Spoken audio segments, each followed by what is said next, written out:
இனிய காலை வணக்கம். தகவல் களம் பாகம் 60 சுவிஸிலிருந்து பவானி மூர்த்தி. பல்லை பராமரித்தாலே பாதி நலம்.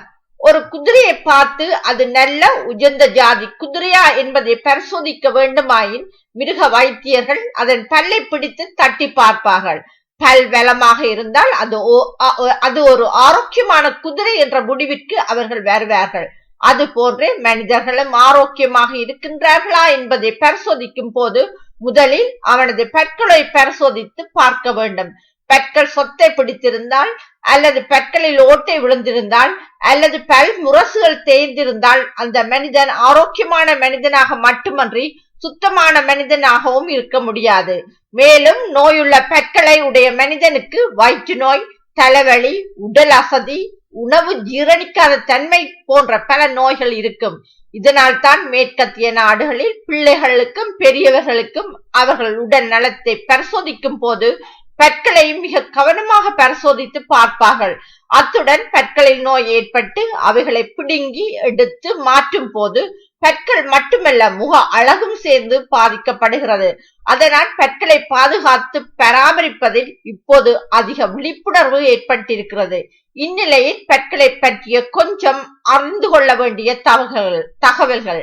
ஒரு குழந்தை பிறந்து 6 மாதம் ஆனதும் பல் மருத்துவரிடம் குழந்தையை கொண்டு காண்பிக்க வேண்டும் என்ற விழிப்புணர்வை பெற்றோர்களிடம் பிரசவம் பார்க்கும் டாக்டர் ஏற்படுத்த வேண்டும்.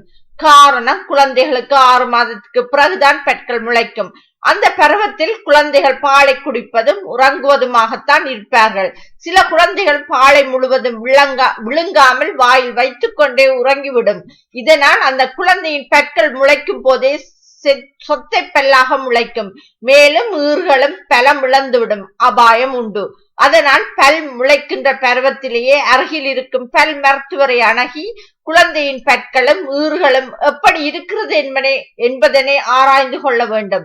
இப்படி செய்வதால் ஆரம்பத்திலிருந்தே பற்கள் பாதுகாப்பாக இருக்கும். அதுபோல் 6 மாதத்துக்கு ஒரு முறை பற்களை சோதித்துக் கொள்ள வேண்டும். அப்போது மருத்துவர்கள் குழந்தைக்கு எப்படி பிரஷ் செய்ய வேண்டும், எப்படி பாதுகாப்பாக பற்களை வைத்துக் கொள்ள வேண்டும் என்பதை எல்லாம் கற்றுத் தருவார்கள். காரணம், பெரும்பாலான தாய்மார்கள் குழந்தைகளுக்கு 1-2 பற்கள் தானே இருக்கிறது என்று கையாலேயே தேய்த்து விடுவார்கள். அது மிகவும் தவறான முறையாகும். 1-2 பற்களுக்கு ஏற்ற வகையில் பிரஷ்கள் இருக்கின்றன. அதனை கொண்டு பற்களை சுத்தம் செய்யும் போது பல்லும் ஈரும் பாதுகாப்பாக இருக்கும். மேலும் அடுத்து வரும் பற்களும் பாதுகாப்பாகவே வரும். இதனால் சொத்தை பற்கள் வரும் பயமும் இல்லை. உடலில் ஏற்படும் பல்வேறு நோய்களின் அறிகுறிகளை காட்டும் தன்மை பற்களுக்கு உண்டு. ஈறுகளில் ஏற்படும் மாற்றங்கள், பற்களில் ஏற்படும் தேய்மானம், பல்முரசு நோய் போன்றவைகளை வைத்து அவருக்கு உடலில் சர்க்கரையின் அளவு அதிகரித்திருப்பதை உணர முடியும். பற்கள் மற்றும் ஈறுகளை பார்த்து வலிப்பு நோயின் பாதிப்புகளை கண்டறியலாம். இரைப்பை தொடர்புடைய நோய் இருப்பவர்களுக்கு வாய்ப்புண் மற்றும் வாய் நாற்றம் தோன்றும். உணவு உண்பதற்கு, பேசுவதற்கு, சிரிப்பதற்கு, எடுப்பான அழகுக்கு அடிப்படையாக இருக்கும் பற்களை நாம் இழந்தால் பேசும் போது உச்சரிப்புகள் மாறும். உணவுப் பொருட்களை நன்றாக அரைத்து மென்று சாப்பிட முடியாது. எந்த பல்லை இழக்கின்றோமோ அதற்கு அருகில் இருக்கும் பற்களும் நகர்ந்து தொந்தரவு தர தொடங்கிவிடும். பல் சொத்தை, தேய்மானம், பல் குச்சம், பல் காரை உடைபட்டு வலி ஏற்படுதல், பல் இரத்தப்போக்கு, பல் இடப்பிறழ்ச்சி போன்றவை பற்களில் பொதுவாக ஏற்படும் பாதிப்புகளாகும். ஈறுகளால் ஏற்படும் எல்லா பாதிப்புகளும் பற்களையும் பாதிக்கும். பல் சொத்தை ஏற்படுவதற்கு பல்வேறு காரணங்கள் இருக்கின்றன. பற்களில் ஓட்டும் வகையிலான இனிப்பு, சாக்லேட் வகைகளை அதிகம் உண்பது, சர்க்கரை கலந்த உணவுப் பொருட்களை அதிகம் சாப்பிடுவது, மாவு பொருள் உணவுகளை அதிகம் உட்கொள்வது போன்றவைகளால் பற்கள் பாதிக்கப்படுகின்றன. அந்த பாதிப்புகளே பல் சொத்தைக்கு காரணமாகின்றன. முறையாக பற்களை சுத்தப்படுத்தாமல் இருந்தாலும், வாய் சுகாதாரத்தை பேணாமல் இருந்தாலும் பல் சொத்தை தோன்றும்.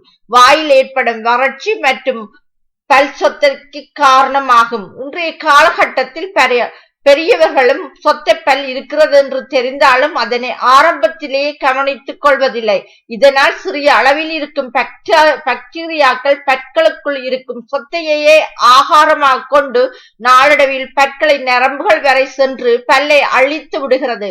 சொத்தை பல் வந்துவிட்டால் ஆரம்பத்திலேயே மருத்துவரை அணுகினால் அவர்கள் பற்களை சுத்தம் செய்து அது மேலும் பரவாதபடி அடைத்து விடுவார்கள். அதுபோன்று சிலர் ஒருமுறை பல்லை சுத்தம் செய்து சொத்தையை அகற்றிவிட்டால் மீண்டும் வராது என்று நினைக்கிறார்கள். அப்படி இல்லை. சொத்தையை அகற்றிய பிறகு அதனை 6 மாதத்திற்கு ஒரு முறையோ அல்லது 1 வருடத்திற்கு ஒரு முறையோ சோதித்துக் கொள்ள வேண்டும். ஆனால் சிலர் சொத்தை பற்கள் சிறுபிடித்து பிரயோடிய பிறகுதான் வலி பொறுக்க முடியாமல் மருத்துவரிடம் செல்வார்கள். அப்படிப்பட்டவர்களுக்கு பற்களை நீக்க வேண்டிய நிலை ஏற்படுகிறது. அதுவே பற்கள் பலம் இழப்பதற்கு வந்திருந்தால் பற்களை சுத்தம் செய்து இழக்காதபடி செய்து விடலாம். தற்போது குழந்தைகள் மற்றும் சிறுவர்கள் அதிகமான அளவு சர்க்கரை கலந்த உணவுகளையும் சாக்லேட், பிஸ்கட், ரொட்டி போன்றவைகளையும் சாப்பிடுகிறார்கள். அதனால் அவர்களது பற்கள் பாதிக்கப்படுகின்றன. முறையான பல் பராமரிப்பு முறைகளை அவர்கள் மேற்கொள்ளாததாலும் பற்கள் பாதிக்கப்படுகின்றன.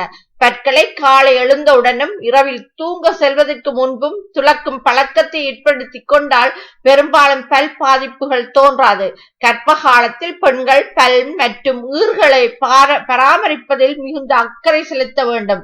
பல்லில் தொற்று ஏற்பட்டு அதை கவனிக்காமல் விட்டுவிட்டால் தொப்புள் கொடி வழியாக குழந்தையையும் அந்த தொற்று தாக்கும். அதனால் குழந்தை பாதிக்கப்படும். சர்க்கரை நோயாளிகளின் பற்கள் அதிகமாக பாதிக்கப்படும் சூழ்நிலை உள்ளது. அதனால் அவர்கள் பற்களை முறையாக பராமரிப்பதில் அதிக அக்கறை காட்ட வேண்டும். இரத்தத்தில் சர்க்கரையின் அளவு அதிகமாக இருக்கும் போது உமிழ்நீரிலும் சர்க்கரையின் அளவு அதிகரிக்கும். இது வாயில் நுண்ணுயிர் கிருமிகளை அதிகரிக்க செய்யும். அப்போது பற்களையும் வாயையும் சரியாக பராமரிக்கவிட்டால் ஈறு வீக்கம், வாய் தொற்று போன்றவை ஏற்படக்கூடும். உடனடியாக சிகிச்சை மேற்கொள்ளாவிட்டால் பாதிப்புகள் அச்சம் தரும் விதத்தில் அதிகரித்துவிடும்.